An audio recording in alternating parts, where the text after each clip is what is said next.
কোটা বিরোধী শিক্ষার্থীদের সড়ক, মহাসড়ক আর রেলপথ অবরোধ করে বাংলা ব্লকেট কর্মসূচিতে দিনভর স্থবির ছিল দেশের যোগাযোগ ব্যবস্থা। শিক্ষার্থীদের এই কর্মসূচির কারণে চরম ভোগান্তিতে পড়তে হয় সাধারণ মানুষকে। ঘন্টার পর ঘন্টা নিশ্চল দাঁড়িয়েছিল যানবাহন। সবচেয়ে বেশি দুর্ভোগে পড়েন অফিসগামী ও এইচএসসি পরীক্ষার্থীরা। সিলেটে কোটা বিরোধী শিক্ষার্থীদের সাথে পথচারীদের তুমুল তর্ক। আদালতের আদেশের পরও সড়ক ছাড়েনি শিক্ষার্থীরা। চলাচলের ভোগান্তিতে তাই কথার লড়াই দুই পক্ষের। অবরুদ্ধ ঢাকা আরিচা মহাসড়ক। জাহাঙ্গীরনগর বিশ্ববিদ্যালয়ের শিক্ষার্থীরা মহাসড়ক অবরোধ করে বিক্ষোভে নামেন। এছাড়া কুমিল্লা, খুলনা, বরিশাল ও রাজশাহীতে একই চিত্র। আর চট্টগ্রাম ও ময়মনসিংহে রেলপথ অবরোধ করেন আন্দোলনকারীরা। এতে চরম দুর্ভোগে পড়েন যাত্রীরা। ঘন্টার পর ঘন্টা সড়কে অপেক্ষায় শত শত যানবাহন।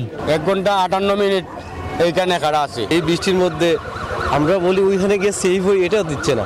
হাজার হাজার গাড়ি এখানে বন্ধ, কিন্তু মোটরসাইকেল বন্ধ, মানুষ পর্যন্ত এখানে বাস ফেলে রাখেছে তারা। এদিকে গত কয়েকদিনের তুলনায় নতুন এক্সপেল এর নতুন ফর্মুলা আরপিএম এর ডুয়েল অ্যাকশনে ঘরের মশা বাঁচবে না, বাইরের মশা আসবে না। বুধবার রাজধানীর চিত্র আরো ভয়াবহ। রাজধানীর 17